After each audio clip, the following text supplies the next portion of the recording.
Assalamualaikum warahmatullahi wabarakatuh. Halo semuanya, perkenalkan nama aku Ginar Hamadini dengan NIM 2515401026.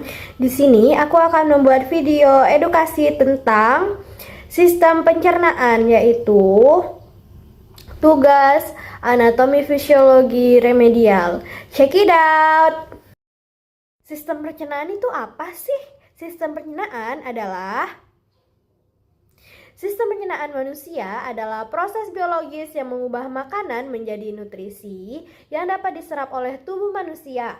Proses ini melibatkan beberapa organ seperti mulut, esofagus, lambung, usus halus dan usus besar, rektum, anus, serta enzim-enzim pencernaan yang bekerja sama untuk memecah makanan menjadi molekul-molekul kecil yang dapat diserap oleh usus halus dan digunakan oleh tubuh sebagai sumber energi bagi tubuh. Check it out. Selanjutnya kita akan masuk ke organ pencernaan. Sekarang kita ada di organ pencernaan. Organ pencernaan itu ada banyak loh, ada 8. Yang pertama yaitu adalah mulut. Mulut adalah tempat awal proses pencernaan. Makanan dipecah secara mekanik oleh gigi dan lidah, serta secara kimia oleh enzim amilase dalam saliva. Lalu yang kedua adalah faring. Faring adalah saluran yang menghubungkan mulut dengan esofagus. Tidak ada proses pencernaan yang signifikan di dalamnya. Lalu yang ketiga adalah esofagus. Esofagus adalah saluran yang menghubungkan faring dengan lambung. Makanan didorong dengan gerakan peristaltik. Gerakan peristaltik ini adalah gerakan seperti meremas-remas. Lalu yang keempat adalah lambung. Lambung adalah tempat pencernaan protein oleh enzim pepsin dan asam klorida. Makanan diaduk dan dipecah menjadi sime. Lalu yang kelima adalah usus halus. Usus halus adalah tempat penyerapan nutrisi. Enzim pankreas dan empedu membantu proses pencernaan. Lalu yang keenam adalah usus besar. Usus besar adalah tempat penyerapan air dan elektrolit. Sisa makanan dibentuk menjadi feses. Lalu yang ketujuh adalah rektum. Feses lalu ke rektum. Rektum adalah tempat penyimpanan sementara feses, lalu dikeluarkan oleh anus. Anus adalah tempat pengeluaran feses. Nah, ada 8 ya organ pencernaan. Lalu nanti kita akan masuk ke enzim dan proses pencernaan. Terus menonton ya. Nah, sekarang kita ke enzim dan proses pencernaan. Yang pertama kita akan ke proses pencernaan dulu ya. Proses pencernaan yaitu adalah proses pencernaan mekanik. Proses pencernaan mekanik yaitu proses fisik yang memecah makanan menjadi ukuran lebih kecil. Contohnya mengunyah.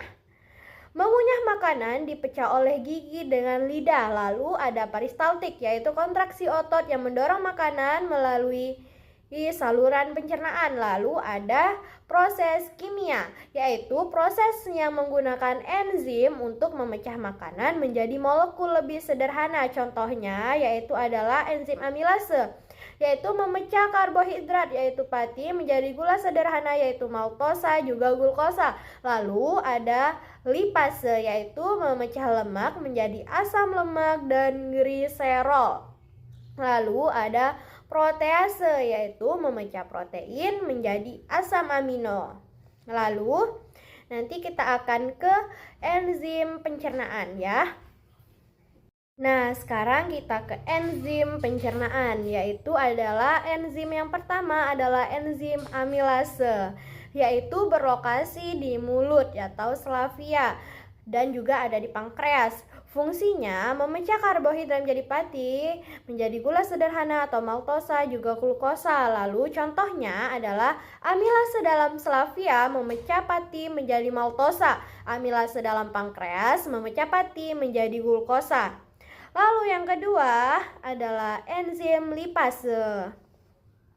Enzim lipase berlokasi di pankreas, fungsinya memecah lemak menjadi asam lemak dan gliserol, yaitu contohnya lipase dalam pankreas memecah lemak menjadi asam lemak dan gliserol yang kemudian diserap oleh usus halus. Lalu yang ketiga adalah protease, yaitu berlokasi di lambung dan juga pankreas.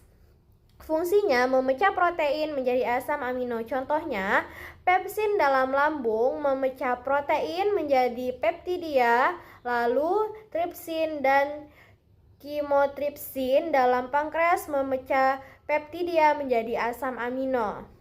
Nah, itu dia, yaitu enzim pencernaan. Nanti kita ke rangkumannya ya. Sekarang kita udah di kesimpulan. Kesimpulannya adalah dengan demikian proses pencernaan melibatkan kerjasama antara proses mekanik dan kimia serta enzim-enzim pencernaan yang memecah makanan menjadi molekul-molekul lebih sederhana yang dapat diserap oleh tubuh.